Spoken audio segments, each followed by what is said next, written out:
نو الله جل فرمایي خپل عزت د لوی قسم خوري لنسالنهم اجمعين. الله جل فرمایي موږ د ټولو نه موږ تاسو وکړو، د دې ټولو خلکو نه به موږ د دې په باره کې تاسو وکړو. او حدیث مبارک کې راځي د قیامت په ورځ باندې با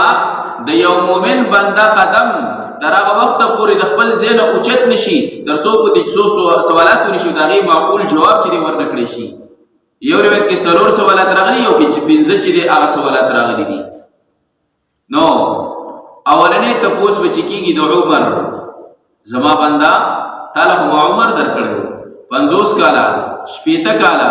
او یا کاله 200 زر کاله عمر می درکړو. دا دې په کومه مشغله کې تیر کو؟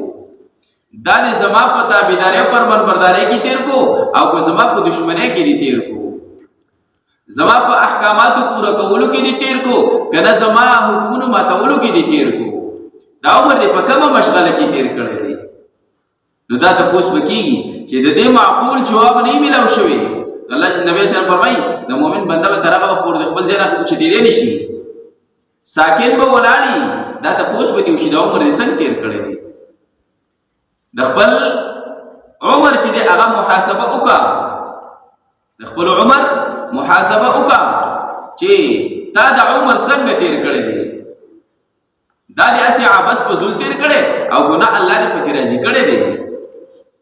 دا الله تابعداري دې پکې کړي کنه صرف دشمنی دې کړي. دا د دې تاسو وکيږي. دویم تاسو په د نوجوانۍ کېږي دا عمر خټول شو، خو بده کې عمر کې یو بهترین چې د هغه لمحه راځي چې هغه د نوجوانۍ عمر دی. د نوجوانۍ باره کې به تاسو کېږي زما بندا د نوجوانۍ عمر به در باندې راوستي وو، ځواني به در باندې راوستي وو، شباب به در باندې راوستي وو چې ته بالکل په قوت او طاقت کې وي، ستا بدن بالکل روغ جوړو، ستا بدن برابرو، ستا بدن یخنی برداشت کولې شولا، ستا بدن ګرمي برداشت کولې شولا، ستا بدن سخت برداشت کولې شولا. زما بنده دغه زمانه تا پس کې تیر کړی دا، دغه د نوجوانۍ عمر تا زما په محبت کې تیر کړی که زما په دشمنی کې تیر کړی دی؟ زما په حکمونو پورا کولو کې تیر کړی کو زما نه فرمانه کې تیر کړی دی؟ زمونږ نوجوان نن سبا کوم خروان دي؟ يهود نصارا زمونږ نوجوان کم ځای ته ورساو؟ زمونږ نوجوان نن سبا داسې دي چې هغه نصیحت هم په بدلږي، نصیحت هم په بدلږي چې نصیحت ورته وکړي. ولې الته کې د بل طرف نه مهنت ډېر زیات شوی دی، د مؤمن د خپل طرف نه مهنت کم شوی دی، د بل طرف نه د يهودو نصاراو د غیرو د طرف نه په مهنت سیوا شوی دی. او زمانه او جوان چې دی هغه دغه صورت دغه چې دی هغه خپل کړی دی، دغه چې کوم حرکات او سکنات دی هغه خپل کړی دي. نو موته دی بیا په خپل معاشره کې ګورو او زمانه او جوان دی بیا په خپل ګریوان کې سوچو کی چې آیا زه د خپل ژوند چې دی هغه په کومه طریقه تیروم؟ د يهودو نصاراو په کلچر او په هغې په طریقه باندې روان یم او که نه د اسلامي کلچر او اسلامي طریقه باندې روان یم؟ ما ته د يهودو نصاراو په طریقه کې ځان ښه ښکاري او که نه ما ته د مسلمانۍ جام او مسلمانۍ صورت کې ځان ښه ښکاري؟ نو الله به د دې تپوس کوي، ځکه چې د عمر کې خدا په دې عمر کې یو بهترینه لمحه ده. نو الله به ځکه تپوس کوي چې دا تا په سر کې تیر کړی، دا خو د لمحه یو نعمت مې در کړی و، په بدن مې روغ پیدا کړی وي، لاس پی بدن هر څه دې روغ و، سوچ سمجھ دا مې در کړی و، غوږونه سترګې مې در کړی وي، دا ټول چې دې استعمالېدل دا دې په کوم څه کې استعمال کړي دي؟ او بل تپوس به کېږي چې مال دې په کومه طریقه باندې ګټلی و؟ دنیا کې تا ژوند تېراو، تا خوراک څښاک او رزق دې چې دی هغه استعمالوو، دا رزق تا په کومه طریقه باندې ګټلی و؟ دا پیسې تا لګولې، دا پیسې تا په کومه طریقه باندې چې دی ګټلې وي؟ په حرامه طریقه دې ګټلې کو نه په حلاله طریقه دې ګټلې کو په حرامه طریقه دې ګټلې وي؟ په جایز طریقه دې ګټلې کو نه په ناجایز طریقه دې ګټلې وي؟ نو اولنې تپوس به د ګټې کېږي، ځکه چې اول سړی پیسې وګټي نو بیا یې لګوي. نو اولنې تپوس به د ګټې وشي چې دا پیسې دي په کومه طریقه باندې ګټلې دي.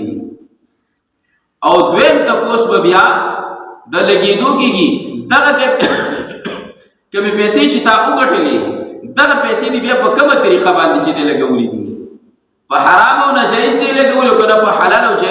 جایز باندې دې لګولې که نه ناجایز او په حرامو دې لګولې دي په ډول سورنا او په ډمانو دې لګولې دي زمونږ نن سبا الله دې رحم وکړي زمونږ نن سبا کومه معاشره ده که جمعات کې مثال په طور مدرسې والا راشي یا جمعات کې اعلان وشي چې لږه کار کېږي او یو 10 روپۍ ورکړي نو هر سړي چې دی په جیب باندې بیا چې دی لړم کېنولي جیب له بیا لاس نه وري لړم نه چیچي بیا جیب ته لاس نه کوزېږي که مدرسې والا راشي هغه غریب اعلانو کې د لرې نه به راغلی اعلان وکړي او په ډک جومات کې ورته 200 روپۍ هم راټولې نه شي هر سړی رواني 10 روپۍ نه ورکوي او چې د رسوماتو باندې شي رسوماتو باندې بیا لګول شي په ناجایزو باندې لګول شي او دغه رنګې په نافرمانو باندې په ډول سورناو په ډمانو باندې شي نو په هغه باندې بیا زرګونه چې دی هغه لګي او شیندلی کېږي او بیا چې دی دغه حساب هم نه او په دغه ټایم کې ښه په سور کې بیا ښه ورته په سور کې چې هلکه دومره مې ولګه ښه په فخر سره ویې چې د جومات د نیکۍ په کار کې ورکړي نو هلته 10 روپۍ ورکړي شرمېږي پې نو ویلی نه شي چې دومره پیسې مې ورکړلې نه ډېرې دې ورکړي فخر پې وکړه خو لږې ورکړي شرمېږي پې او چې کله داسې په ناجایزو کې لګولي نو بیا پې فخر کوي خوشحالي کوي وایي دومره مې پې ولګولې دومره مې په ډمانو باندې وشیندلې په چرسونو او په دغه ناجایزو باندې مې چې دی دومره ولګولې فخر هم پې کوي نو دا نور هم خطرناکه خبر نو الله به د دواړه تپوس کوي اول ګټلې دي په کومه طریقه دي دویم بیا د لګولي دا پیسې په کومه طریقه باندې دي د دې تپوس به چې دی کېږي او 5 نمبر تپوس به کېږي په خپل علم دې څومره عمل کړی و په دنیا کې مې تا ته سوچ سمجھ در کړی و عقل مې در کړی و د هغې په ذریعې سره تا علم حاصل کړی و په خپل علم دې څومره چې دی عمل کړی و نو اوس یو سړی دا نه چې دا خو صرف د عالم نه تپوس کېږي نه د عالم نه به د هغه د حیثیت مطابق تپوس کېږي چې څومره علم ورسره دی د څومره مسایلو علم ورسره دی د هغه نه به د دې په باره کې تپوس کېږي تا په دې خپل علم څومره عمل کړی و او دغه علم دې بیا څومره چې دی خور کړی دی که نه دی کې دې شومتیا کړی د ځان سره دې ساتلی دی او په دې دې عمل څومره کړی دی بیا